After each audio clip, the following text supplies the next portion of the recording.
अस्सलाम वालेकुम वरहमतुल्लाहि वबरकातुहू। मैं Mohammad Arshad, welcome my to YouTube channel GM computer tech. GM computer tech में आपको खुशामदीद कहता हूँ। अल्लाह तबारक व तआला से मैं दुआ करता हूँ कि आप जहाँ भी रहें अल्लाह पाक के हिफ्ज़ व अमान में रहें। हमेशा की तरह मेरी छोटी सी गुजारिश होती है कि आप मेरी इस चैनल जीएम कंप्यूटर सब्सक्राइब करें और साथ ही बेल के आइकन पर लाजमी क्लिक करें ताकि मेरी हर नई आने वाली वीडियो का नोटिफिकेशन आप तक पहले पहुँचे। और मेरी वीडियो को मुकम्मल वॉच किया करें और दूसरों तक शेयर किया करते हैं। माइक्रोसॉफ्ट वर्ड के आज की इस वीडियो में हम बात कर रहे थे फाइल के मेन्यू में जो हमारे पास टूल बार होते हैं। हमारा जो यानी कि बेसिकली जो वर्ड के अंदर हमारा जो टॉपिक चल रहा है वो हमारा टॉपिक चल रहा है MS word home menu. MS word home menu के अंदर यानी कि कौन कौन से टूल होते हैं और उन टूल का क्या वर्क होता है। तो चलिए अब करते हैं अपनी इस नया वीडियो।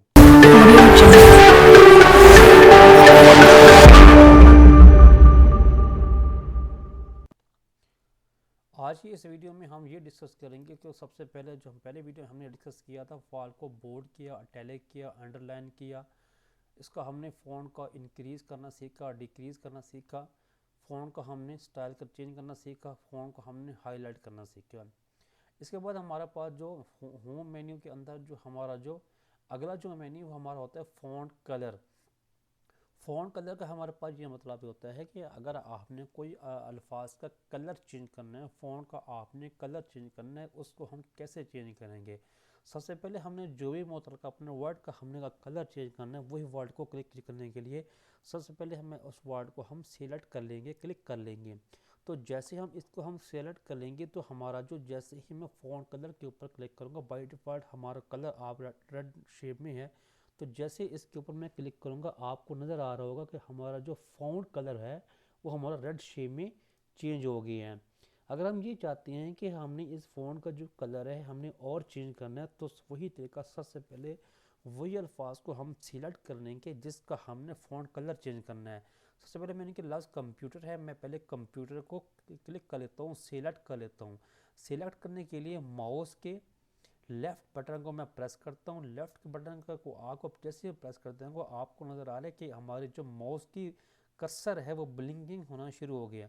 अब मैं माउस के लेफ़्ट बटन को प्रेस करते हुए मैं ड्रैग करता हूँ। जैसे ही मैं ड्रैग करता हूँ तो हमारा जो लफ्ज़ कंप्यूटर है वो सिलेक्ट हो गया है। अब मैं जैसे ही फ़ॉन्ट के कलर के ऊपर जाता हूँ तो कलर के साथ एक मेरा एरो का बटन है, रो का बटन है। तो जैसे ही मैं एरो के बटन के ऊपर क्लिक कर रहा हूँ तो मुख्तलिफ़ किस्म के फ़ॉन्ट कलर ओपन हो गए हैं।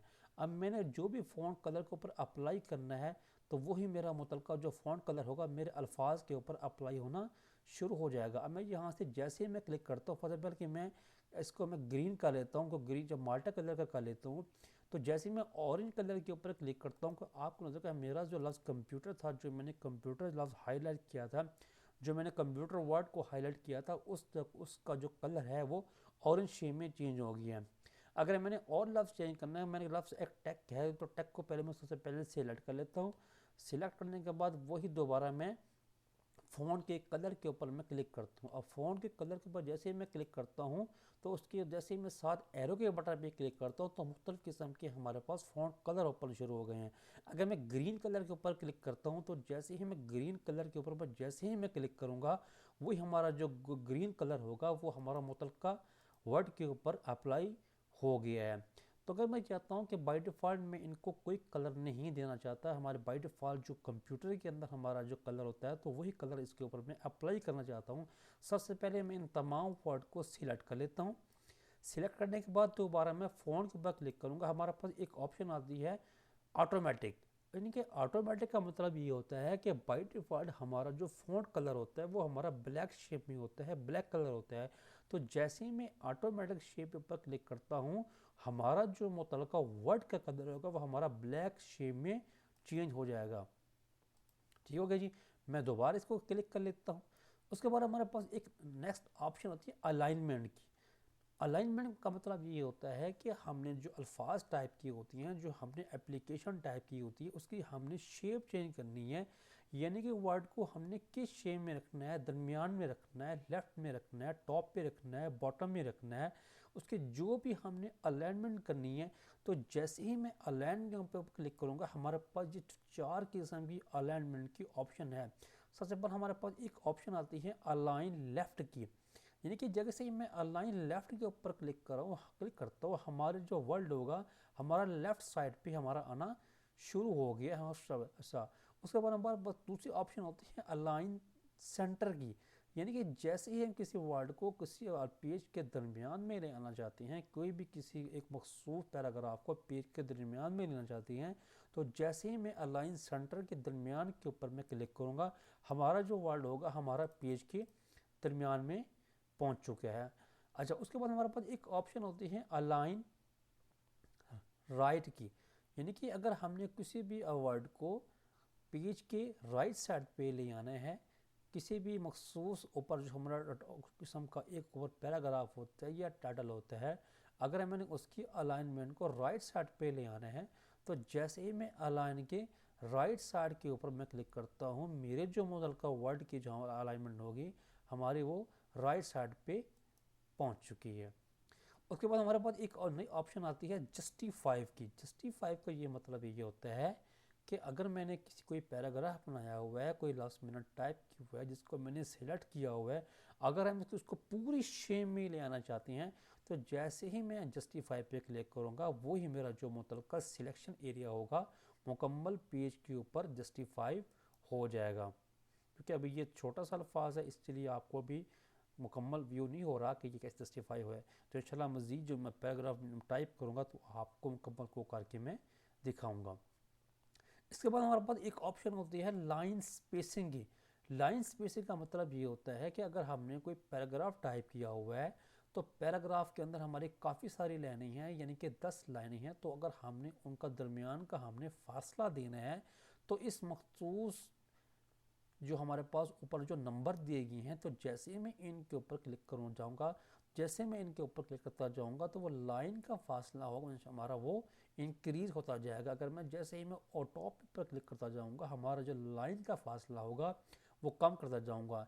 इंशाल्लाह ये लाइन का जो हमारा इंक्रीज़ हो या डिक्रीज जो हमारा फासला, इंशाल्लाह अगले वीडियो में आपको मैं तफसील से मैं बताऊँगा। इसके बाद हमारे पास एक ऑप्शन आती है शेडिंग की।